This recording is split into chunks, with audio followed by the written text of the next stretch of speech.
ਕਿਹਾ ਸਰ ਕਿਉਂਕਿ ਉਹ ਦਿਖਾਵੇ ਹਾਥੀ ਦੇ ਦੰਦ ਦਿਖਾਣ ਦੇ ਹੋਰ ਨੇ ਤੇ ਖਾਣ ਦੇ ਹੋਰ। ਬਿਲਕੁਲ। ਉਹ 25000 ਜਿਹੜਾ ਹਾਥੀ ਦਾ ਦੰਦ ਦਿਖਾਣ ਵਾਲਾ ਆ, ਐਕਚੁਅਲ ਦੇ ਵਿੱਚ ਜਦੋਂ ਤੁਸੀਂ ਮਲਟੀਪਲਾਈ ਕਰੋਗੇ ਤਾਂ ਇੱਕ ਐਮਐਲਏ ਇਸ ਐਕਟ ਦੇ ਅਕੋਰਡਿੰਗ, ਜਿਹੜਾ ਐਮਐਲਏ ਸੈਲਰੀ ਐਕਟ ਆ ਉਹਦੇ ਅਕੋਰਡਿੰਗ ਉਹ ਤਕਰੀਬਨ 3-4 ਲੱਖ ਤੋਂ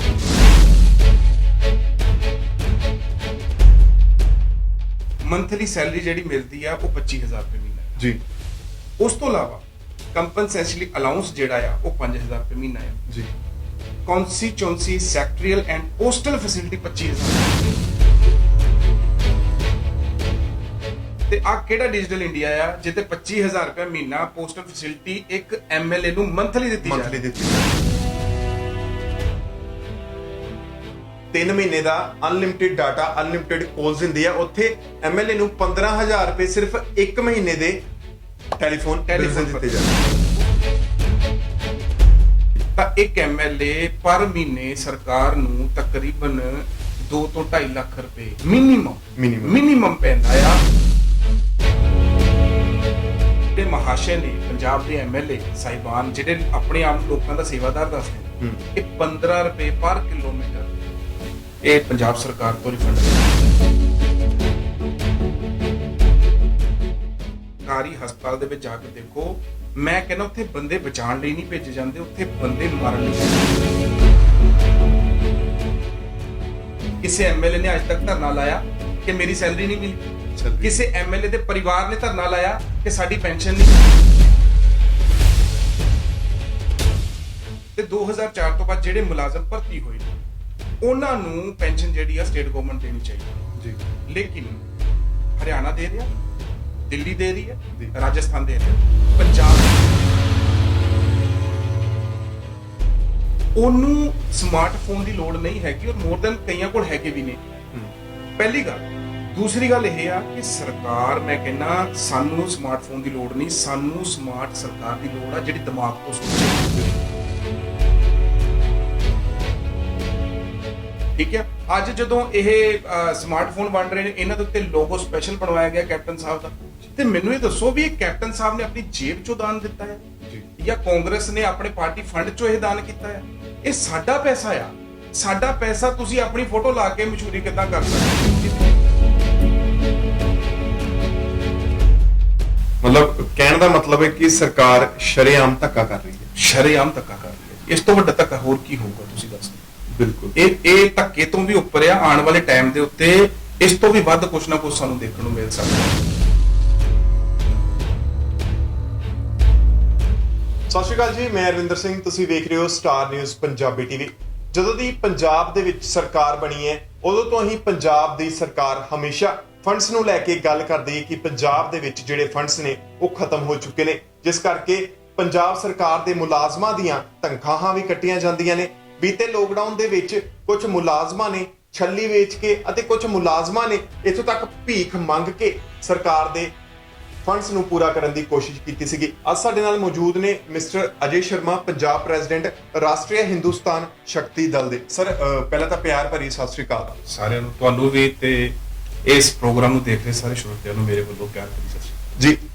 ਅੱਛਾ ਸਰ, ਗੱਲ ਕੀਤੀ ਜਾਂਦੀ ਹੈ ਕਿ ਪੰਜਾਬ ਸਰਕਾਰ ਦੇ ਜਿਹੜੇ ਫੰਡਸ ਆ ਉਹ ਹਮੇਸ਼ਾ ਖਾਲੀ ਰਹਿੰਦੇ ਆ, ਪਰ ਜੇਕਰ ਗੱਲ ਕਰੀਏ ਐਮਐਲਏ ਦੀ ਸੈਲਰੀ ਦੀ, ਉਹਦੇ ਭੱਤਾ ਦੀ, ਕਿਉਂਕਿ ਜਿਹੜੀ ਆਰਟੀਆਈਜ਼ ਤੁਸੀਂ ਪਾਉਂਦੇ ਹੋ, ਜਿਹੜੀ ਇਨਫੋਰਮੇਸ਼ਨ ਲੋਕਾਂ ਤੱਕ ਪਹੁੰਚਣੀ ਚਾਹੀਦੀ ਹੈ, ਉਹ ਇਨਫੋਰਮੇਸ਼ਨ ਲੋਕਾਂ ਤੱਕ ਨਹੀਂ ਪਹੁੰਚਦੀ, ਤੇ ਮੈਂ ਚਾਹੁੰਦਾ ਆ ਉਹ ਜਿਹੜੀ ਜਾਣਕਾਰੀ ਆ ਉਹ ਤੁਸੀਂ ਸਾਡੇ ਸਰੋਤਿਆਂ ਨੂੰ ਦਿਓ। ਦੇਖੋ, ਸਭ ਤੋਂ ਪਹਿਲਾਂ ਮੈਂ ਦੱਸਣਾ ਚਾਹੁੰਦਾ ਕਿ ਵੀਰ ਜੀ, ਜਿਹੜੀ ਪੰਜਾਬ ਦੇ ਵਿੱਚ ਇਸ ਟਾਈਮ ਲੁੱਟ ਮਚ ਰਹੀ ਹੈ ਹਰ ਪਾਸਿਓਂ, ਮੈਨੂੰ ਹੈਰਾਨਗੀ ਉਦੋਂ ਹੋਈ ਕਿ ਜਦੋਂ ਮੈਂ ਕਿਸੇ ਸੱਜਣ ਮਿੱਤਰਾਂ ਤੋਂ ਮੈਨੂੰ ਪਤਾ ਲੱਗਾ ਵੀ ਪੰਜਾਬ ਦੇ ਇੱਕ ਐਮਐਲਏ ਦੀ ਸੈਲਰੀ ਜਿਹੜੀ ਆ ਉਹ ਮੁਸ਼ਕਿਲ ਨਾਲ 25000 ਰੁਪਏ। ਇਹ ਗੱਲ ਮੇਰੇ ਹਲਕ ਤੋਂ ਥੱਲੇ ਨਹੀਂ ਉਤਰੀ ਜੀ, ਕਿਉਂਕਿ ਕਿਤੇ ਨਾ ਕਿਤੇ ਅਸੀਂ ਵੀ ਦੇਖਦੇ ਹਾਂ ਵੀ ਉਹਨਾਂ ਦੇ ਵਿੱਚ ਉਹਨਾਂ ਦੇ ਜਿਹੜੇ ਸ਼ਾਹੀ ਠਾਠ-ਬਾਠ ਨੇ ਉਹ ਕਿੱਥੋਂ ਆ ਰਹੇ ਨੇ। ਜੀ ਬਿਲਕੁਲ। ਤੇ ਫਿਰ ਮੇਰੇ ਮਨ ਦੇ ਵਿੱਚ ਇੱਛਾ ਜਾਗੀ ਵੀ ਕਿਉਂ ਨਾ ਇਹਦੇ ਬਾਰੇ ਵੀ ਆਪਾਂ ਕੁਝ ਆਰਟੀਆਈ ਤੋਂ ਕੁਝ, ਕਿਉਂਕਿ ਜੇ ਪੈਨਸ਼ਨ ਸੈਲਰੀ ਕੁਝ ਨਾ ਕੁਝ ਸਰਕਾਰ ਕਿਸੇ ਤਰੀਕੇ ਨਾਲ ਦੇਰੀ ਹੋਈ ਜੀ, ਆਰਟੀਆਈ ਪਾਈ। ਜਦੋਂ ਦਾ ਜਵਾਬ ਆਇਆ 1.5 ਸਾਲ ਦੀ ਲੜਾਈ ਲੜਨ ਤੋਂ ਬਾਅਦ, ਉਹ ਮੈਂ ਸਮਝਦਾ ਕਿ ਹੈਰਾਨੀਜਨਕ ਤੇ ਹੈਗਾ ਹੀ ਸੀਗਾ, ਪਰ ਉਸ ਤੋਂ ਵੱਧ ਮੇਰਾ ਦਿਮਾਗ ਖਰਾਬ ਹੋਇਆ ਕਿਉਂਕਿ ਮੈਂ ਵੀ ਕਿਤੇ ਨਾ ਕਿਤੇ ਸਰਕਾਰ ਨੂੰ ਟੈਕਸ ਦੇਣਾ ਡਾਇਰੈਕਟ ਔਰ ਇਨਡਾਇਰੈਕਟ ਵੇ ਜੀ। ਉਹ ਜਦੋਂ ਸਾਹਮਣੇ ਆਇਆ ਤੇ ਮੈਂ ਸਮਝਦਾ ਕਿ ਉਹ ਮੇਰਾ ਏਦਾਂ ਲੱਗਾ ਕਿ ਮੈਨੂੰ ਉਹ ਲੋਕਾਂ ਤੱਕ ਉਹ ਜਾਣਕਾਰੀ ਪਹੁੰਚਣੀ ਚਾਹੀਦੀ ਜੀ। ਤੇ ਉਹਦੇ ਲਈ ਮੈਂ ਤੁਹਾਨੂੰ ਦੱਸਣਾ ਚਾਹੁੰਦਾ ਕਿ ਉਹ ਐਕਚੁਅਲੀ ਹੈ ਕੀ। ਜੀ ਅੱਛਾ, ਤੁਸੀਂ ਗੱਲ ਕੀਤੀ ਕਿ 25000 ਰੁਪਏ ਜਿਹੜੀ ਐਮਐਲਏ ਸੈਲਰੀ ਹੈ ਜੀ। ਬਟ ਉਹ 25000 ਦੇ ਵਿੱਚ ਇੰਨੀ ਠਾਠ-ਬਾਠ ਕਿਸ ਤਰ੍ਹਾਂ? ਮੈਂ ਕਿਹਾ ਸਰ, ਕਿਉਂਕਿ ਉਹ ਦਿਖਾਵੇ, ਹਾਥੀ ਦੇ ਦੰਦ ਦਿਖਾਣ ਦੇ ਹੋਰ ਨੇ ਤੇ ਖਾਣ ਦੇ ਹੋਰ। ਬਿਲਕੁਲ। ਉਹ 25000 ਜਿਹੜਾ ਹਾਥੀ ਦਾ ਦੰਦ ਦਿਖਾਣ ਵਾਲਾ ਆ, ਐਕਚੁਅਲ ਦੇ ਵਿੱਚ ਜਦੋਂ ਤੁਸੀਂ ਮਲਟੀਪਲਾਈ ਕਰੋਗੇ ਤਾਂ ਇੱਕ ਐਮਐਲਏ ਇਸ ਐਕਟ ਦੇ ਅਕੋਰਡਿੰਗ, ਜਿਹੜਾ ਐਮਐਲਏ ਸੈਲਰੀ ਐਕਟ ਆ ਉਹਦੇ ਅਕੋਰਡਿੰਗ ਉਹ ਤਕਰੀਬਨ 3-4 ਲੱਖ ਤੋਂ ਵੀ ਉੱਪਰ ਚੱਲ ਜਾਂਦਾ ਜੀ। ਹੈ ਮੰਥਲੀ। ਜੀ। ਔਰ ਉਹ ਕਿਵੇਂ ਆ, ਮੈਂ ਤੁਹਾਨੂੰ ਡਿਟੇਲ ਦੇ ਵਿੱਚ ਦੱਸ ਜੀ ਦਿੰਦਾ। ਬਿਲਕੁਲ। ਦੇਖੋ ਜੀ, ਇੱਕ ਐਮਐਲਏ ਨੂੰ ਮੰਥਲੀ ਸੈਲਰੀ ਜਿਹੜੀ ਮਿਲਦੀ ਆ ਉਹ 25000 ਰੁਪਏ ਮਹੀਨਾ ਹੈ ਜੀ। ਉਸ ਤੋਂ ਇਲਾਵਾ ਕੰਪਨਸੇਸ਼ਨਲੀ ਅਲਾਉਂਸ ਜਿਹੜਾ ਆ ਉਹ 5000 ਰੁਪਏ ਮਹੀਨਾ ਹੈ ਜੀ। ਕੌਂਸਟੀਚੁਐਂਸੀ ਸੈਕਟਰੀਅਲ ਐਂਡ ਪੋਸਟਲ ਫੈਸਿਲਿਟੀ 25000 ਰੁਪਏ ਮਹੀਨਾ। 25000 ਰੁਪਇਆ ਪੋਸਟਲ ਫੈਸਿਲਿਟੀ। ਪੋਸਟਲ ਫੈਸਿਲਿਟੀ, ਜਦ ਕਿ ਅੱਜ ਦੇ ਮਾਹੌਲ ਦੇ ਵਿੱਚ ਕੋਈ ਕਿਸੇ ਨੂੰ ਚਿੱਠੀ ਨਹੀਂ ਪਾਉਂਦਾ, ਈਮੇਲ ਦੇ ਜ਼ਰੀਏ ਸਾਰੀ ਗੱਲਬਾਤ ਸਰ ਹੁੰਦੀ ਹੈ। WhatsApp ਔਰ ਈਮੇਲ ਦਾ ਜ਼ਮਾਨਾ ਆ ਜੀ। ਵੈਸੇ ਵੀ ਮੋਦੀ ਸਾਹਿਬ ਕਹਿ ਰਹੇ ਨੇ ਵੀ ਡਿਜੀਟਲ Digital ਇੰਡੀਆ, India। ਤੇ ਆ ਕਿਹੜਾ ਡਿਜੀਟਲ ਇੰਡੀਆ ਆ ਜਿੱਤੇ 25000 ਰੁਪਏ ਮਹੀਨਾ ਪੋਸਟਲ ਫੈਸਿਲਿਟੀ ਇੱਕ ਐਮਐਲਏ ਨੂੰ ਮੰਥਲੀ ਦਿੱਤੀ ਜਾ ਮੰਥਲੀ ਰਹੀ ਹੈ। ਦਿੱਤੀ ਜਾ ਰਹੀ ਹੈ। ਨੰਬਰ 3, ਇਸ ਤੋਂ ਬਾਅਦ ਇਹਨਾਂ ਨੇ ਸੈਂਚੁਰੀ ਅਲਾਈਨ ਜਿਹੜਾ ਨਿਵਾਸੀ ਭੱਤਾ ਆ ਉਹ 3000 ਰੁਪਏ ਮਹੀਨਾ ਆ। ਜੀ। ਉਸ ਤੋਂ ਬਾਅਦ ਇੱਕ ਆਫਿਸ ਅਲਾਉਂਸ ਇਹਨਾਂ ਨੂੰ ਵੱਖਰਾ ਮਿਲਦਾ, ਆਫਿਸ ਦਾ ਭੱਤਾ ਇੱਕ ਵੱਖਰਾ ਮਿਲਦਾ, ਉਹਦਾ 10000 ਰੁਪਏ ਮਹੀਨਾ ਆ। ਜੀ। ਤੇ ਇੱਕ ਵਾਟਰ ਇਲੈਕਟ੍ਰਿਸਿਟੀ ਅਲਾਉਂਸ ਆ ਉਹ 1000 ਰੁਪਏ ਮਹੀਨਾ ਆ। ਜੀ। ਟੈਲੀਫੋਨ ਅਲਾਉਂਸ 15000 ਰੁਪਏ ਮਹੀਨਾ ਆ। ਟੈਲੀਫੋਨ ਅਲਾਉਂਸ 15000 ਰੁਪਏ ਮਹੀਨਾ। ਜੀ। ਜਦ ਕਿ 600 ਰੁਪਏ ਦੇ ਵਿੱਚ ਹਰ ਇੱਕ ਟੈਲੀਕਾਮ ਕੰਪਨੀ 3 ਮਹੀਨੇ ਦਾ ਅਨਲਿਮਿਟਿਡ ਡਾਟਾ, ਅਨਲਿਮਿਟਿਡ ਕਾਲਸ ਦਿੰਦੀ ਹੈ। ਉੱਥੇ ਐਮਐਲਏ ਨੂੰ 15000 ਰੁਪਏ ਸਿਰਫ 1 ਮਹੀਨੇ ਦੇ ਟੈਲੀਫੋਨ ਬਿੱਲ ਦੇ ਦਿੱਤੇ ਜਾ ਰਹੇ। ਉਸ ਤੋਂ ਇਲਾਵਾ ਇਹਨਾਂ ਨੂੰ ਸੈਕਟਰੀਅਲ ਅਲਾਉਂਸ ਜਿਹੜਾ ਹੈ 10000 ਰੁਪਏ ਮਹੀਨਾ ਮਿਲਦਾ ਹੈ। ਜੀ। ਤੇ ਇੱਕ ਰੋਡ ਮਾਈਲੇਜ, ਹੁਣ ਦੇਖੋ ਆਪਾਂ ਸਾਰੇ ਵਿਚਰਦੇ ਆ ਆਮ ਸਮਾਜ ਦੇ ਵਿੱਚ, ਬਥੇਰੀਆਂ ਟੈਕਸੀ ਕੰਪਨੀਆਂ ਵੀ ਨੇ, ਮੇਰੇ ਖਿਆਲ ਨਾਲ 7 ਤੋਂ 8 ਰੁਪਏ ਤੋਂ ਵੱਧ ਪਰ ਕਿਲੋਮੀਟਰ ਉਹ ਨਹੀਂ ਚਾਰਜ ਕਰਦੀਆਂ ਪ੍ਰਾਈਵੇਟ ਇੰਡੀਆ ਦੇ ਵਿੱਚ। ਮੈਂ ਕਹਿੰਦਾ ਇਹ ਜਿਹੜੇ ਮਹਾਸ਼ੇ ਨੇ ਪੰਜਾਬ ਦੇ ਐਮਐਲਏ ਸਾਹਿਬਾਨ, ਜਿਹੜੇ ਆਪਣੇ ਆਪ ਨੂੰ ਲੋਕਾਂ ਦਾ ਸੇਵਾਦਾਰ ਦੱਸਦੇ ਨੇ, ਇਹ 15 ਰੁਪਏ ਪਰ ਕਿਲੋਮੀਟਰ ਇਹ ਪੰਜਾਬ ਸਰਕਾਰ ਤੋਂ ਰਿਫੰਡ ਲੈ, ਜਿੰਨੀ ਵੀ ਇਹਨਾਂ ਦੀ ਗੱਡੀਆਂ ਚੱਲਦੀਆਂ 15 ਰੁਪਏ ਪਰ ਕਿਲੋਮੀਟਰ। ਤੇ ਇਹਦੇ ਨਾਲੋਂ ਚੰਗਾ ਤੇ ਮੈਂ ਕਹਿੰਦਾ ਤੁਸੀਂ ਟੈਕਸੀਆਂ ਹੀ ਲੈ ਲਓ, ਤਾਂ ਵੀ ਸਾਡਾ ਅੱਧਾ ਪੈਸਾ ਬਚ ਜਾਣਾ ਰੋਡ ਮਾਈਲੇਜ ਦੇ ਨਾਮ ਦੇ ਉੱਤੇ। ਉਸ ਤੋਂ ਇਲਾਵਾ ਇਹਨਾਂ ਨੂੰ ਡੈਲੀ ਅਲਾਉਂਸ, ਹੁਣ ਇੱਕ ਡੈਲੀ ਅਲਾਉਂਸ ਕਾਹਦਾ, ਇਹ ਡਿਟੇਲ ਨਹੀਂ ਦਿੱਤੀ। ਡੈਲੀ ਅਲਾਉਂਸ ਲਿਖਿਆ ਉਹ 1500 ਰੁਪਏ ਪਰ ਡੇ, ਯਾਨੀ ਕਿ 45000 ਰੁਪਏ ਮਹੀਨਾ। ਇਹ ਕਾਹਦਾ ਆ ਇਹ ਨਹੀਂ ਦੱਸਿਆ, ਉਹ ਨਹੀਂ ਦੱਸਿਆ। ਜੀ। ਠੀਕ ਹੈ। ਉਸ ਤੋਂ ਇਲਾਵਾ ਇਹਨਾਂ ਨੂੰ ਇੱਕ ਫ੍ਰੀ ਟਰੈਵਲ ਫੈਸਿਲਿਟੀ ਮਿਲਦੀ ਆ by air, by road, by rail. ਉਹ ਹੈਗੀ ਸਾਲ ਦੀ 3 ਲੱਖ ਰੁਪਇਆ ਇੱਕ ਐਮਐਲਏ। ਤੇ ਜਦੋਂ ਆਪਾਂ ਇਹ ਮੋٹے ਖਰਚਿਆਂ ਨੂੰ ਜੋੜ ਲਈਏ, ਜਿਹਦੇ ਵਿੱਚ ਮੈਂ ਰੋਡ ਮਾਈਲੇਜ ਨਹੀਂ ਪਾਣਾ ਵੀ 15 ਰੁਪਏ ਪਰ ਕਿਲੋਮੀਟਰ, ਮੈਨੂੰ ਨਹੀਂ ਪਤਾ ਇੱਕ ਐਮਐਲਏ ਕਿੰਨਾ ਲੈਂਦਾ ਆ। ਜੀ। ਠੀਕ ਹੈ, ਉਹਨੂੰ ਛੱਡ ਦਈਏ ਤਾਂ ਇੱਕ ਐਮਐਲਏ ਪਰ ਮਹੀਨੇ ਸਰਕਾਰ ਨੂੰ ਤਕਰੀਬਨ 2 ਤੋਂ 2.5 ਲੱਖ ਰੁਪਏ ਮਿਨੀਮਮ ਪੈਂਦਾ ਆ। ਮੈਕਸਿਮਮ ਜਿਹੜਾ ਮੈਂ ਹਿਸਾਬ ਲਾਇਆ ਸੀਗਾ ਤਕਰੀਬਨ 4-4.5 ਲੱਖ ਤੱਕ ਵੀ ਐਮਐਲਏ ਜਾਂਦੇ ਨੇ। ਤੇ ਜੇ ਰੋਡ ਮਾਈਲੇਜ ਪਾ ਲਈਏ ਤੇ ਸ਼ਾਇਦ ਮੇਰੇ ਖਿਆਲ ਨਾਲ 5 ਲੱਖ ਰੁਪਏ ਮਹੀਨਾ ਵੀ ਟੱਪ। ਪਰ ਜਿਹੜੇ ਆਹ ਮੈਂ ਕਾਗਜ਼ ਦੇਖਣਾ ਚਾਹੂੰਗਾ, ਦਿਖਾਣਾ ਚਾਹੂੰਗਾ ਕਿ ਇਹ ਆਰਟੀਆਈ ਪਾ ਕੇ ਜਿਹੜੇ ਇਹ ਕਾਗਜ਼ ਹੈ, ਆ ਸਾਰਾ ਪੱਤਾ ਆ ਸਾਡੇ ਸਾਹਮਣੇ ਆਇਆ ਆ। ਮਿਸਟਰ ਅਜੇ ਸ਼ਰਮਾ ਸਾਡੇ ਕੋਲ ਲੈ ਕੇ ਆਏ ਨੇ। ਅੱਛਾ ਸਰ, ਇਸ ਦੇ ਵਿੱਚ ਕਿਤੇ ਮੈਡੀਕਲ ਦੀ ਗੱਲ ਨਹੀਂ ਕੀਤੀ ਹੋਈ? ਮੈਡੀਕਲ ਦੀ ਗੱਲ ਬਿਲਕੁਲ ਕੀਤੀ ਹੋਈ ਹੈ ਜੀ। ਮੈਡੀਕਲ ਗ੍ਰਾਂਟ ਜਿਹੜੀ ਆ ਇਹਨਾਂ ਨੂੰ, ਪਲੱਸ ਇਹਨਾਂ ਦੇ ਪੂਰੇ ਪਰਿਵਾਰ, ਹਸਬੈਂਡ ਔਰ ਵਾਈਫ ਦੋਨਾਂ ਨੂੰ, ਉਹਨਾਂ ਦੇ ਬੱਚੇ ਔਰ ਉਹਨਾਂ ਦੇ ਪੇਰੈਂਟਸ ਜੀ, ਫਸਟ ਕਲਾਸ ਉਹ ਆਪਣਾ ਮੈਡੀਕਲ ਲੈ ਸਕਦੇ ਨੇ, ਉਹ ਵੀ ਸਰਕਾਰ ਦੇ ਖਾਤਿਆਂ ਚੋਂ। ਉਹ ਸ਼ਾਇਦ ਪਿੱਛੇ ਜੀ ਤੁਸੀਂ ਦੇਖਿਆ ਸੀਗਾ, ਕਈ ਐਮਐਲਏਜ਼ ਦੀ ਵੀਡੀਓਜ਼ ਵਾਇਰਲ ਹੋਈਆਂ ਸੀਗੀਆਂ ਵੀ ਕਿਸੇ ਨੇ 34 ਲੱਖ ਰੁਪਇਆ ਮੈਡੀਕਲ ਫੰਡ ਚੋਂ ਲਿਆ ਆ, ਕਿਸੇ ਬਾਹਰਲੇ ਮੁਲਕਾਂ ਦੇ ਵਿੱਚ ਇਲਾਜ ਕਰਾ ਰਹੇ ਨੇ। ਉਹ ਸਾਰਾ ਪੰਜਾਬ ਸਰਕਾਰ ਦੇ ਖਾਤੇ 'ਚ ਜੀ। ਤੇ ਫਿਰ ਕੀ ਜਿਹੜੇ ਸਰਕਾਰੀ ਹਸਪਤਾਲ ਆ ਉਹ ਗਰੀਬ ਲੋਕਾਂ ਲਈ ਬਣਾਏ ਗਏ ਆ? ਸਰਕਾਰੀ ਮੁਲਾਜ਼ਮਾਂ ਦਾ, ਸਰਕਾਰੀ ਐਮਐਲਏਸ ਜਿਹੜੇ ਹੁੰਦੇ ਆ, ਉਹਨਾਂ ਦਾ ਇਲਾਜ ਸਰਕਾਰੀ ਹਸਪਤਾਲਾਂ ਵਿੱਚ ਕਿਉਂ ਨਹੀਂ ਹੁੰਦਾ? ਕੀ ਉੱਥੇ ਵਧੀਆ ਫੈਸਿਲਿਟੀ ਅਲਾਉਡ ਨਹੀਂ ਹੈ ਇਸ ਲਈ? ਇਹਦੇ ਨਾਲੋਂ ਜ਼ਿਆਦਾ ਜਾਣਕਾਰੀ ਮੈਂ ਸਮਝਦਾ ਤੁਹਾਨੂੰ, ਕਿਉਂਕਿ ਤੁਸੀਂ ਸਾਡੀ ਚੌਥੀ ਅੱਖ ਜੀ ਇਸ ਸਮਾਜ ਦੇ ਵਿੱਚ, ਤੁਸੀਂ ਉੱਥੇ ਰੋਜ਼ ਸਰਕਾਰੀ ਹਸਪਤਾਲ ਦੇ ਵਿੱਚ ਜਾ ਕੇ ਦੇਖੋ। ਮੈਂ ਕਹਿੰਦਾ ਉੱਥੇ ਬੰਦੇ ਬਚਾਉਣ ਲਈ ਨਹੀਂ ਭੇਜੇ ਜਾਂਦੇ, ਉੱਥੇ ਬੰਦੇ ਮਾਰਨ ਲਈ ਭੇਜੇ ਜਾਂਦੇ ਜੀ। ਜੋ ਉੱਥੋਂ ਦੇ ਹਾਲਾਤ ਪੰਜਾਬ ਦੇ ਵਿੱਚ ਹੁਣੇ ਕੋਵਿਡ-19 ਦੇ ਵਿੱਚ ਸਾਰੇ ਦੀ ਪੋਲ ਖੁੱਲੀ ਆ ਪੰਜਾਬ ਸਰਕਾਰ ਦੀ ਕਿ ਤਰਨਤਾਰਨ ਦੇ ਕੀ ਹਾਲ ਨੇ, ਅੰਮ੍ਰਿਤਸਰ ਦੇ ਕੀ ਹਾਲ ਨੇ। ਇਹ ਸਰਕਾਰ ਦੇ ਐਮਐਲਏਜ਼ ਐਂਡ ਮਿਨਿਸਟਰਸ ਨੂੰ ਪਤਾ ਆ ਕਿ ਜੇ ਅਸੀਂ ਉੱਥੇ ਐਡਮਿਟ ਹੋ ਗਏ ਤੇ ਉਹਨਾਂ ਦੀ ਮੌਤ ਪੱਕੀ ਹੈ ਜੀ। ਕਿਉਂਕਿ ਅਸੀਂ ਕਾਫੀ ਸਾਰੀ ਵੀਡੀਓਜ਼ ਦੇਖੀਆਂ ਜਿਹੜੀ ਕੋਵਿਡ-19 ਦੇ ਪੇਸ਼ੈਂਟ ਨੇ ਸੋਸ਼ਲ ਮੀਡੀਆ ਦੇ ਉੱਤੇ ਵਾਇਰਲ ਕੀਤੀਆਂ ਸੀਗੀਆਂ, ਜਿਨ੍ਹਾਂ ਦੇ ਵਿੱਚ ਬਾਥਰੂਮਾਂ ਦੇ ਵਿੱਚ ਪਾਣੀ ਭਰਿਆ ਹੋਇਆ ਹੈ, ਵਾਸ਼ ਬੇਸਿਨ ਦੇ ਵਿੱਚ ਹੱਥ ਧੋਣ ਤੱਕ ਦਾ ਦਿਲ ਨਹੀਂ ਕਰਦਾ, ਉਹਨਾਂ ਨੂੰ ਰੋਟੀ ਨਹੀਂ ਮਿਲ ਰਹੀ। ਤੁਸੀਂ ਮੈਡੀਕਲ ਫੈਸਿਲਿਟੀ ਤੋਂ ਰਿਲੇਟਡ ਮੈਂ ਇੱਥੇ ਇੱਕ ਗੱਲ ਕਹਿਣਾ ਚਾਹੁੰਦਾ। ਜੀ। ਹੁਣੇ ਇੱਕ ਸ਼ਰਾਬ ਦਾ ਕਾਂਡ ਹੋਇਆ ਪੰਜਾਬ ਸਰਕਾਰ ਦਾ, ਜਿਹੜਾ ਬੜਾ ਵੱਡਾ ਮਾਮਲਾ ਸੀਗਾ, ਜ਼ਹਿਰੀਲੀ ਸ਼ਰਾਬ ਵਾਲਾ।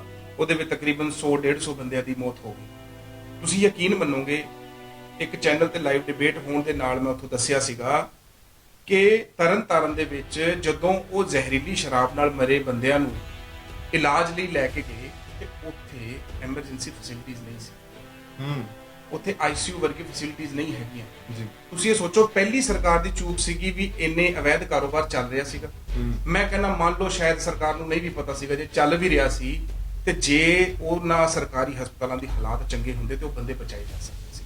ਮੋਰ ਦੈਨ 50% ਉਹ ਬੰਦੇ ਬਚਾਏ ਜਾ ਸਕਦੇ, ਪਰ ਸਰਕਾਰ ਦੀ ਨਲਾਇਕੀ ਇੱਕ ਪਾਸੇ ਨਹੀਂ, ਚਾਰੇ ਪਾਸੇ ਨਜ਼ਰ ਆ ਰਹੀ। ਚਲੋ ਅਸੀਂ ਆਪਣੇ ਮੁੱਦੇ ਤੇ ਆਨੇ। ਅਸੀਂ ਗੱਲ ਕਰ ਰਹੇ ਸੀਗੇ ਫੰਡਸ ਦੀ, ਹੈ ਨਾ, ਤੇ ਕਈ ਮੁਲਾਜ਼ਮਾਂ ਦੀਆਂ ਸੈਲਰੀਆਂ ਕੱਟੀਆਂ ਗਈਆਂ। ਕੀ ਲੋਕਡਾਊਨ ਦੇ ਵਿੱਚ ਐਮਐਲਏਸ ਦੀਆਂ ਸੈਲਰੀਆਂ ਕੱਟੀਆਂ ਗਈਆਂ? ਤੁਸੀਂ ਕਿਸੇ ਐਮਐਲਏ ਦਾ ਧਰਨਾ ਦੇਖਿਆ? ਬਿਲਕੁਲ ਨਹੀਂ। ਕਿਸੇ ਐਮਐਲਏ ਨੇ ਅੱਜ ਤੱਕ ਧਰਨਾ ਲਾਇਆ ਕਿ ਮੇਰੀ ਸੈਲਰੀ ਨਹੀਂ ਮਿਲੀ? ਕਿਸੇ ਐਮਐਲਏ ਦੇ ਪਰਿਵਾਰ ਨੇ ਧਰਨਾ ਲਾਇਆ ਕਿ ਸਾਡੀ ਪੈਨਸ਼ਨ ਨਹੀਂ ਮਿਲੀ? ਜੀ। ਇੱਕ ਪੈਨਸ਼ਨ, ਹਾਂਜੀ ਜੀ, ਪੈਨਸ਼ਨ ਦੀ ਚਲੋ ਤੁਸੀਂ ਗੱਲ ਕੰਪਲੀਟ ਕਰੋ। ਇਹ ਕਿਸੇ ਵੀ ਅਲਾਉਂਸ ਦੀ ਇਹਨਾਂ ਦੀ ਤੇ ਐਡਵਾਂਸ ਹੁੰਦਾ। ਮੈਂ ਕਹਿੰਦਾ ਜੀ, ਅੱਜ ਤੱਕ ਮੈਨੂੰ ਇਹ ਦੇਖੋ, ਇਸ ਟਾਈਮ ਪੰਜਾਬ ਦੇ ਵਿੱਚ ਆਮ ਆਦਮੀ ਪਾਰਟੀ, ਲੋਕ ਇਨਸਾਫ ਪਾਰਟੀ, ਕਾਂਗਰਸ, ਬੀਜੇਪੀ, ਅਕਾਲੀ ਦਲ, ਉਸ ਤੋਂ ਇਲਾਵਾ ਹੋਰ ਕੁਝ ਆਜ਼ਾਦ ਨਵੇਂ ਵੀ ਹੋਣੀਆਂ, ਇੱਕ ਵੀ ਪਾਰਟੀ ਨੇ ਦੱਸੋ ਕਦੀ ਇਹਦਾ ਵਿਰੋਧ ਕੀਤਾ ਕਿ ਜੀ ਇਹ ਪੰਜਾਬ ਸਰਕਾਰ ਦਾ ਖਰਚਾ ਨਜਾਇਜ਼ ਜਾ ਰਿਹਾ ਵਾ? ਬਿਲਕੁਲ। ਅਸੀਂ ਐਮਐਲਏ ਦੀ ਸੈਲਰੀ ਅਸੀਂ ਨਹੀਂ ਲੈਂਦੇ ਜੀ। ਦੂਸਰੀ ਗੱਲ, ਤੁਹਾਨੂੰ ਮੈਂ ਮੇਨ ਮੁੱਦਾ ਇਹਦੇ ਤੇ ਦੱਸ ਦਿੰਨਾ, ਇਹ ਜਿੰਨਾ ਵੀ ਸਰਕਾਰ ਦਾ ਪੈਸਾ ਹੈ ਸੈਲਰੀ ਦੇ ਰੂਪ ਦੇ ਵਿੱਚ, ਭੱਤਿਆਂ ਦੇ ਰੂਪ ਦੇ ਵਿੱਚ ਲੈਂਦੇ ਨੇ ਜੀ, ਉਹਦੇ ਉੱਤੇ ਜਿਹੜਾ ਇਨਕਮ ਟੈਕਸ ਬਣਦਾ ਆ ਉਹ ਪੰਜਾਬ ਸਰਕਾਰ ਪੇ ਕਰਦੀ।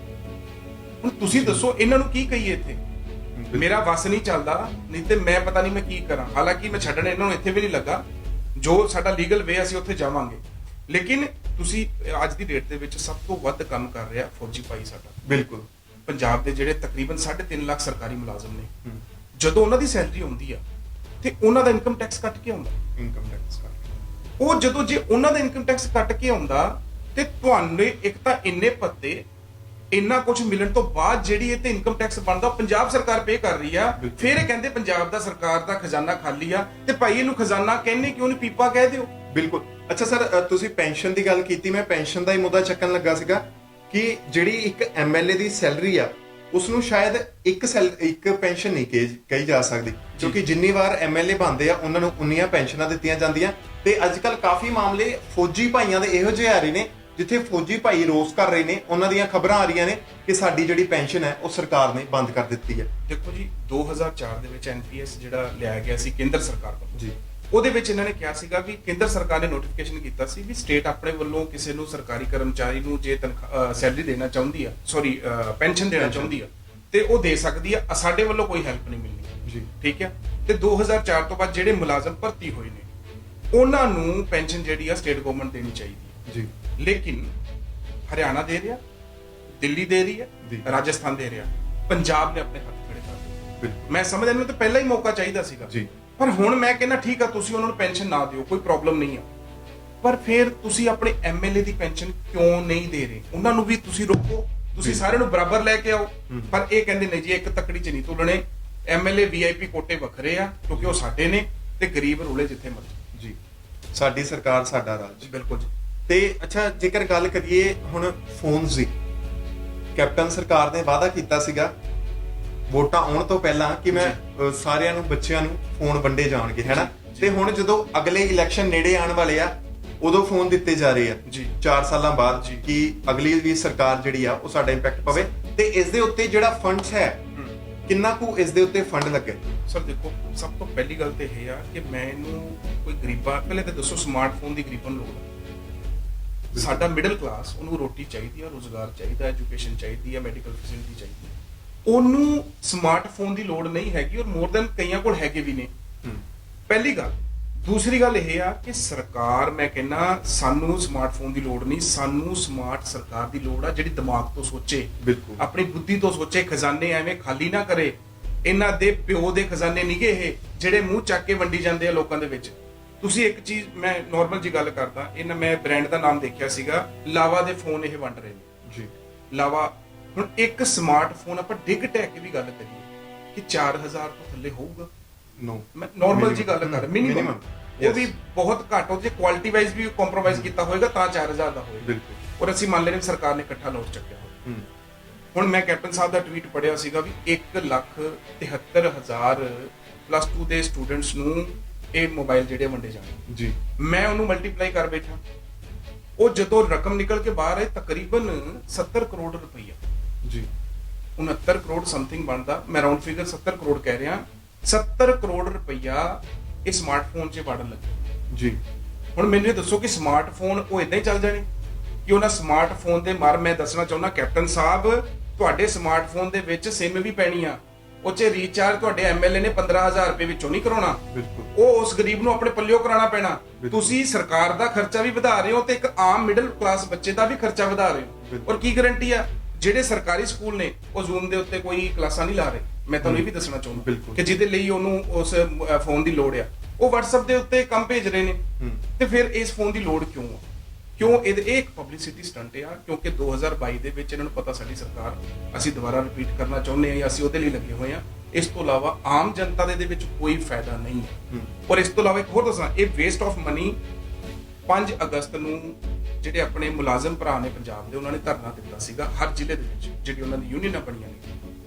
ਇਹਨਾਂ ਨੇ ਕੀ ਕੀਤਾ, ਪੰਜਾਬ ਸਰਕਾਰ ਨੇ ਆਰਡੀਨੈਂਸ ਪਾਸ ਕੀਤਾ ਜਿਹਦੇ ਵਿੱਚ ਇਹਨਾਂ ਨੇ ਡੀ ਕੈਟਾਗਰੀ ਉਹਨਾਂ ਦੇ ਇਹਨਾਂ ਨੇ ਸੈਲਰੀ ਦੇਤੀਆਂ ਤੇ A ਤੇ B ਤੇ C ਦੀਆਂ ਰੋਕ ਜੀ, ਤੇ ਉਹਨਾਂ ਨੇ ਕਿਹਾ ਵੀ ਇਹ ਖਜ਼ਾਨੇ ਸਾਡੇ ਕੋਲ ਖਾਲੀ ਨੇ, ਇਸ ਕਰਕੇ ਤੁਹਾਡੀ ਸੈਲਰੀ ਰੋਕੀ। ਉਸ ਤੋਂ ਬਾਅਦ ਜਦੋਂ C ਭਾਈਚਾਰੇ C ਕੈਟਾਗਰੀ ਦੀ ਯੂਨੀਅਨ ਨੇ ਦੇਖਿਆ ਵੀ ਜ਼ਿਆਦਾ ਕੰਮ ਵੱਧ ਰਿਹਾ ਵਾ, ਤੇ ਉਹਨਾਂ ਨੇ C ਦੇ ਵੀ ਉਸੇ ਵੇਲੇ ਰਿਲੀਜ਼ ਕਰ ਦਿੱਤੇ। ਟਿਲ ਟੂਡੇ ਅੱਜ ਦੀ ਡੇਟ ਦੇ ਵਿੱਚ A ਤੇ B ਕੈਟਾਗਰੀ ਜਿਹੜੇ ਨੇ ਉਹਨਾਂ ਦੀ ਸੈਲਰੀ ਹਜੇ ਤੱਕ ਰਿਲੀਜ਼ ਨਹੀਂ ਹੋਈ ਆ।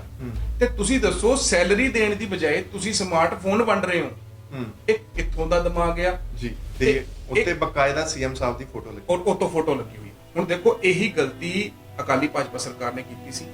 ਉਸ ਦੇ ਖਿਲਾਫ ਕੁਝ ਸਮਾਜ ਸੇਵਕਾਂ ਨੇ ਰਿਟ ਕੀਤੀ ਸੀ ਹਾਈ ਕੋਰਟ ਦੇ ਵਿੱਚ। ਉਸ ਤੋਂ ਬਾਅਦ ਉਹ ਫੋਟੋਆਂ ਹਟਾਣੀਆਂ ਪਈਆਂ ਸੀ, ਕਿਉਂਕਿ ਬਾਦਲ ਸਾਹਿਬ ਨੇ ਆਪਣੇ ਐਂਬੂਲੈਂਸ ਦੇ ਉੱਤੇ, ਨੀਲੇ ਕਾਰਡਾਂ ਦੇ ਉੱਤੇ ਤੇ ਸਾਈਕਲਾਂ ਦੇ ਉੱਤੇ ਫੋਟੋਆਂ ਲਾ ਕੇ ਪ੍ਰਚਾਰ ਕੀਤਾ ਸੀਗਾ। ਤੇ ਜਦੋਂ ਹਾਈ ਕੋਰਟ ਦੇ ਆਰਡਰ ਹੋਏ ਤਾਂ ਉਹਨਾਂ ਨੂੰ ਫੋਟੋ ਹਟਾਣੀਆਂ ਪਈਆਂ ਸੀ। ਅੱਜ ਉਹੀ ਗਲਤੀ ਕੈਪਟਨ ਸਾਹਿਬ ਕਰ ਰਹੇ ਨੇ। ਕੈਪਟਨ ਸਾਹਿਬ ਜਦੋਂ ਕੋਵਿਡ-19 ਦੇ ਵਿੱਚ ਰਾਸ਼ਨ ਵੰਡਿਆ, ਉਹਨਾਂ ਰਾਸ਼ਨ ਦੇ ਬੋਰਿਆਂ ਦੇ ਉੱਤੇ ਇਹਨਾਂ ਦੀ ਫੋਟੋ ਸੀਗੀ ਜੀ, ਠੀਕ ਹੈ। ਅੱਜ ਜਦੋਂ ਇਹ ਸਮਾਰਟਫੋਨ ਵੰਡ ਰਹੇ ਨੇ, ਇਹਨਾਂ ਦੇ ਉੱਤੇ ਲੋਗੋ ਸਪੈਸ਼ਲ ਬਣਵਾਇਆ ਗਿਆ ਕੈਪਟਨ ਸਾਹਿਬ ਦਾ। ਤੇ ਮੈਨੂੰ ਇਹ ਦੱਸੋ ਵੀ ਇਹ ਕੈਪਟਨ ਸਾਹਿਬ ਨੇ ਆਪਣੀ ਜੇਬ ਚੋਂ ਦਾਨ ਦਿੱਤਾ ਹੈ ਜੀ, ਜਾਂ ਕਾਂਗਰਸ ਨੇ ਆਪਣੇ ਪਾਰਟੀ ਫੰਡ ਚੋਂ ਇਹ ਦਾਨ ਕੀਤਾ ਹੈ? ਇਹ ਸਾਡਾ ਪੈਸਾ ਆ, ਸਾਡਾ ਪੈਸਾ ਤੁਸੀਂ ਆਪਣੀ ਫੋਟੋ ਲਾ ਕੇ ਮਸ਼ਹੂਰੀ ਕਿੱਦਾਂ ਕਰ ਸਕਦੇ ਹੋ? ਇਹ ਤੇ ਉਹੀ ਗੱਲ ਹੋ ਗਈ ਮਾਲ ਕੰਪਨੀ ਦਾ, ਮਸ਼ਹੂਰੀ ਮਾਲਕਾਂ ਦੀ। ਇਹ ਕੀ ਗੱਲ ਹੋਈ? ਇਹ ਤੇ ਬਿਲਕੁਲ ਮੈਂ ਕਹਿੰਦਾ ਇਹ ਡਾਕੇ ਆ, ਇਹ ਛੋਟੀਆਂ ਛੋਟੀਆਂ ਚੋਰੀਆਂ ਨਹੀਂ, ਇਹ ਹੁਣ ਡਾਕੇ ਆ, ਇਹ ਡਾਕੇ ਮਾਰਨ ਤੇ ਆ ਗਏ। ਔਰ ਇਹਨੂੰ ਜਵਾਬ 2022 ਦੇ ਵਿੱਚ ਜਨਤਾ ਨੂੰ ਦੇਣਾ ਚਾਹੀਦਾ। ਸਾਡਾ ਕੰਮ ਸੀਗਾ ਸਾਹਮਣੇ ਸਮਾਨ ਰੱਖਣਾ, ਹੁਣ ਜਨਤਾ ਦੇਖੇ ਇਹਨਾਂ ਨੇ ਕੀ ਕਰਿਆ ਜੀ। ਅੱਛਾ ਸਰ, ਸੁਣਨ ਦੇ ਵਿੱਚ ਆਇਆ ਸੀਗਾ ਕਿ ਤੁਸੀਂ ਜਦੋਂ ਆਰਟੀਆਈ ਪਾਈ ਤਾਂ ਇੱਕ ਆਰਟੀਆਈ ਦੇ ਲਈ ਤੁਹਾਨੂੰ ਮਨਾ ਕਰ ਦਿੱਤਾ ਗਿਆ। ਉਹ ਕਿਹੜੀ ਆਰਟੀਆਈ ਸੀ? ਉਹ ਸੀਗੀ ਜੀ, ਮੈਂ ਐਕਚੁਅਲੀ ਪੁੱਛਿਆ ਸੀਗਾ ਵੀ ਪੰਜਾਬ ਦੇ ਮੰਤਰੀ ਸਾਹਿਬਾਨਾਂ ਦਾ ਸੈਲਰੀ ਕਿੰਨੀ ਲਈ ਆ। ਮੈਂ ਨਹੀਂ ਪੁੱਛਿਆ ਸੈਲਰੀ ਕਿੰਨੀ ਆ ਜੀ, ਮੈਂ ਇਹਨਾਂ ਨੂੰ ਪੁੱਛਿਆ, ਮੈਂ 2 ਸਾਲ ਫਾਈਨੈਂਸ਼ੀਅਲ ਈਅਰ ਜਿਹੜੇ ਸੀਗੇ ਮੈਂ ਪੁੱਛਿਆ ਵੀ ਇਹਨਾਂ ਦੇ ਵਿੱਚ ਇਹਨਾਂ ਨੇ ਕਿੰਨੀ ਸੈਲਰੀ ਤੇ ਭੱਤੇ ਲਏ ਜੀ। ਤੇ ਉਹਨਾਂ ਨੇ ਮੈਨੂੰ ਇੱਕ ਨੋਟੀਫਿਕੇਸ਼ਨ ਘੱਲ ਕੇ ਦੱਸਿਆ, ਇਹ ਮੈਂ ਚਾਹੂੰਗਾ ਇਹ ਆ, ਇਹਦੇ ਮੈਨੂੰ ਆਈ ਸੀਗੀ ਜਾਣਕਾਰੀ। ਤੇ ਇਹਦੇ ਵਿੱਚ ਉਹਨਾਂ ਨੇ ਮੈਨੂੰ ਦੱਸਿਆ ਕਿ ਇੱਕ ਲੈਟਰ ਨੰਬਰ ਹੈ, ਕੋਰਟ ਦਾ ਇੱਕ ਆਰਡਰ ਸੀਗਾ ਜਿਹਦੇ ਵਿੱਚ ਉਹਨਾਂ ਨੇ ਕਿਹਾ ਕਿ ਆਰਟੀਆਈ ਦੇ ਵਿੱਚ ਇੱਕ ਧਾਰਾ 11(1) ਦੇ ਤਹਿਤ ਅਸੀਂ ਮੰਤਰੀ ਸਾਹਿਬਾਨਾਂ ਨੂੰ ਪੁੱਛਿਆ ਵੀ ਕੀ ਤੁਹਾਡੀ ਸੈਲਰੀ ਦੀ ਜਾਣਕਾਰੀ ਅਸੀਂ ਤੀਜੀ ਧਿਰ ਨੂੰ ਦੇ ਦਈਏ ਜੀ, ਤੇ ਉਹਨਾਂ ਨੇ ਸਾਫ਼ ਮਨਾ ਕਰ ਜੀ। ਹੁਣ ਪਹਿਲੀ ਗੱਲ ਤੇ ਇਹ, ਮੈਂ ਉਹਨਾਂ ਦੀ ਕੋਈ ਪਰਸਨਲ ਇਨਫੋਰਮੇਸ਼ਨ ਨਹੀਂ ਮੰਗੀ ਕਿ ਵੀ ਤੁਸੀਂ ਕਿੱਥੇ ਜਾਂਦੇ ਹੋ, ਕਿੱਥੇ ਘੁੰਮਦੇ ਹੋ, ਤੁਹਾਡੀ ਫੈਮਿਲੀ 'ਚ ਕਿੰਨੇ ਬੱਚੇ ਨੇ, ਤੁਸੀਂ ਕੀ ਕਰਦੇ ਹੋ। ਮੈਂ ਤੇ ਇਹ ਪੁੱਛਿਆ ਸੀ ਵੀ ਸਾਡੇ ਹੱਕ ਦੇ ਜਿਹੜੇ ਪੈਸੇ ਨੇ, ਸਾਡੇ ਟੈਕਸ ਦੇ ਜਿਹੜੇ ਪੈਸੇ ਨੇ, ਉਹਨਾਂ ਦੇ ਨਾਲ ਤੁਸੀਂ 2 ਸਾਲਾਂ 'ਚ ਕਿੰਨੇ ਪੈਸੇ ਲਏ ਸੀ। ਤੇ ਉਹਨਾਂ ਨੇ ਜਾਣਕਾਰੀ ਦੇਣ ਤੋਂ ਮਨਾ ਕਰ ਦਿੱਤਾ। ਤੇ ਮੈਂ ਸਮਝਦਾ ਵੀ ਕੁਛ ਨਾ ਕੁਛ ਤੇ ਦਾਲ 'ਚ ਕਾਲਾ ਸੀਗਾ, ਤਾਂ ਹੀ ਮਨਾ ਕੀਤਾ, ਨਹੀਂ ਤੇ ਕੀ ਲੋੜ ਸੀਗੀ ਉਹ ਸ਼ਰੇਆਮ ਆ ਕੇ ਜਵਾਬ ਦਿੰਦੇ। ਬਿਲਕੁਲ, ਮਤਲਬ ਕਹਿਣ ਦਾ ਮਤਲਬ ਹੈ ਕਿ ਸਰਕਾਰ ਸ਼ਰੇਆਮ ਧੱਕਾ ਕਰ ਰਹੀ ਹੈ। ਸ਼ਰੇਆਮ ਧੱਕਾ ਕਰ ਰਹੀ ਹੈ। ਇਸ ਤੋਂ ਵੱਡਾ ਧੱਕਾ ਹੋਰ ਕੀ ਹੋਊਗਾ ਤੁਸੀਂ ਦੱਸੋ? ਬਿਲਕੁਲ, ਇਹ ਧੱਕੇ ਤੋਂ ਵੀ ਉੱਪਰ ਆ। ਆਉਣ ਵਾਲੇ ਟਾਈਮ ਦੇ ਉੱਤੇ ਇਸ ਤੋਂ ਵੀ ਵੱਧ ਕੁਛ ਨਾ ਕੁਛ ਸਾਨੂੰ ਦੇਖਣ ਨੂੰ ਮਿਲ ਸਕਦਾ ਹੈ। ਤੇ ਸਾਡੇ ਨਾਲ ਮੌਜੂਦ ਸੀ ਮਿਸਟਰ ਅਜੇ ਸ਼ਰਮਾ। ਉਹਨਾਂ ਨੇ ਦੱਸਿਆ ਕਿ ਹਾਥੀ ਦੇ ਖਾਣ ਦੇ ਦੰਦ ਹੋਰ ਤੇ ਦਿਖਾਣ ਦੇ ਦੰਦ ਹੋਰ ਹੁੰਦੇ ਨੇ। ਉਹਨਾਂ ਨੇ ਆਪਣੇ ਆਰਟੀਆਈ ਪਾ ਕੇ ਅੱਜ ਸਾਨੂੰ ਸਾਬਿਤ ਵੀ ਕੀਤਾ ਕਿ ਕਿਸ ਤਰ੍ਹਾਂ ਇੱਕ ਐਮਐਲਏ ਬਣ ਕੇ ਫਿਰ ਤਾਂ ਤੁਹਾਡੇ ਵਾਰੇ ਨਿਆਰੇ ਆ। ਤੇ ਉਹਨਾਂ ਨੇ ਦੱਸਿਆ ਕਿ ਕਿਸ ਤਰ੍ਹਾਂ ਐਮਐਲਏਜ਼ ਦੀਆਂ ਸੈਲਰੀਆਂ ਦੇ ਵਿੱਚ ਕਦੇ ਕਟੌਤੀ ਨਹੀਂ ਕੀਤੀ ਜਾਂਦੀ। ਇਹ ਸਾਰਾ ਭੁਗਤਾਨ ਆਮ ਬੰਦਿਆਂ ਨੂੰ ਹੀ ਕਰਨਾ ਪੈਂਦਾ ਹੈ। ਦੇਖਦੇ ਰਹੋ ਤੁਸੀਂ star news Punjabi. Cameraman Karanvir ਦੇ ਨਾਲ ਅਰਵਿੰਦਰ ਸਿੰਘ।